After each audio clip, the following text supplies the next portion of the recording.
You already know he was responsible for the nastiest brawl in NBA history, and that presumably over a joint or seven, he decided to change his name to Metta World Peace. But there's so much more to the legend of Ron Artest, a man who was apparently still in the league as recently as last season. So almost a year after he hung up the sneakers, here's a bunch of other unbelievable shit he did during his famously tumultuous career. Oh, and for the purposes of this video, I'll be referring to him as Ron Artest, not Metta World Peace, because A, that was his name when most of this stuff happened, and B, calling yourself Metta World Peace is objectively ridiculous.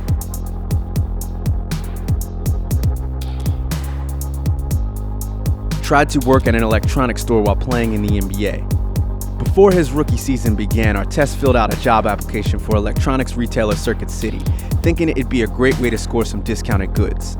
The Bulls, who foolishly forgot to put a no moonlighting at electronics stores clause in their contract, ultimately intervened before he could make his Circuit City debut.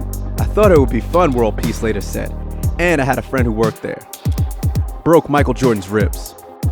Not only did Artest once break Michael Jordan's ribs during a pickup game in 2001, he didn't even realize what he'd done until he read about it the next day. I'm not sure what happened, Artest later told the Chicago Daily Herald. I was just guarding him. I was just trying to get position because he was posting me up. I don't even recall him stopping for a brief second. I read it in the paper and I was like, man, Mike's ribs got broke? How'd his ribs get broke? Regularly drank Hennessy at halftime. Artest once confessed to Sporting News that he used to knock back Hennessy during games. I kept it in my locker, he said. I'd just walk to the liquor store and get it. And we made a big deal out of Charlie Villanueva's tweeting at halftime. Appeared on the cover of a softcore porn magazine. If it wasn't enough that Artest appeared on the cover of a dirty magazine, the way one does, there was plenty more to read about inside. Notably, World Peace saying he wanted to fight Ben Wallace on pay-per-view. Jail for domestic violence. This is where things get dark. In 2007, Artest pleaded no contest to a misdemeanor domestic violence charge following a dispute with his wife.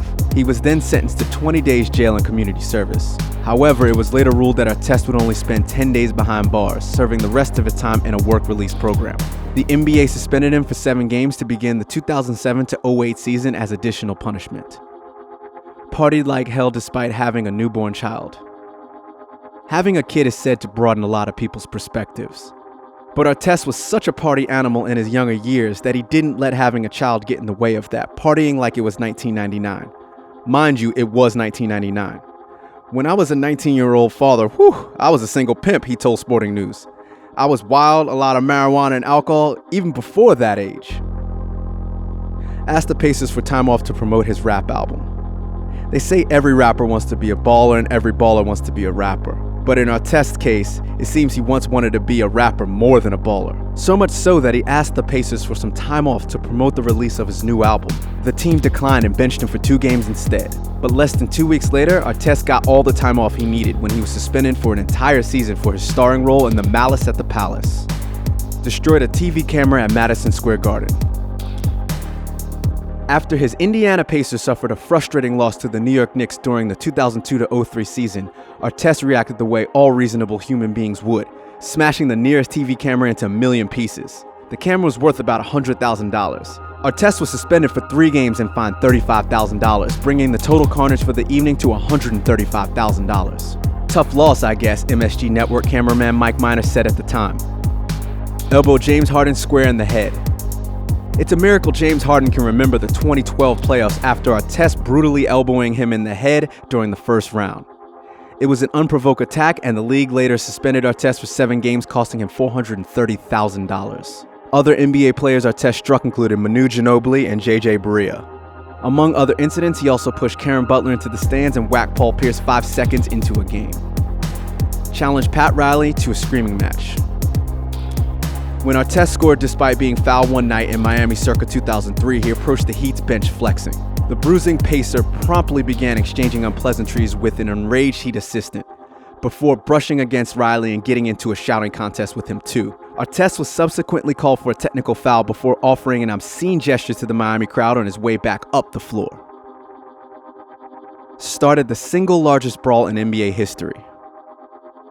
You already know how this story goes.